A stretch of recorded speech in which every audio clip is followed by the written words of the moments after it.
Good morning, everybody. Gary Porter here. I got the board. I'm just missing the three ICs, and that'll be done. And what I've done, I've just finished the harness, well, part of it. And this is, I've got it on some hinges here. And so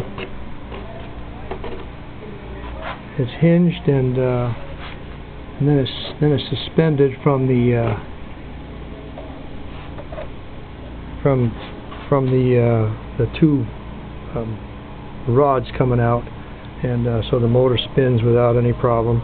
And so anyway, I've got to label all the harnesses, and I've still got to connect the three phases which are in parallel with the pickup coils right in this area.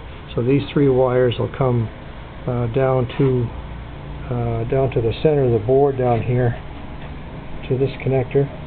And the pickup coils aren't connected right now. I've got a bunch of other circuits on here. I've got one to control grounding of two primaries on a transformer.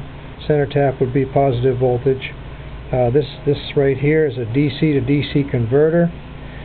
This is another transformer controller. I've had to add some small DC to DC power supplies in here to split the area. And you already know all the problems I had. I had to Dremel tool all this stuff out, and so that's it. The only thing I'm missing are some LM339s, and I think that's it.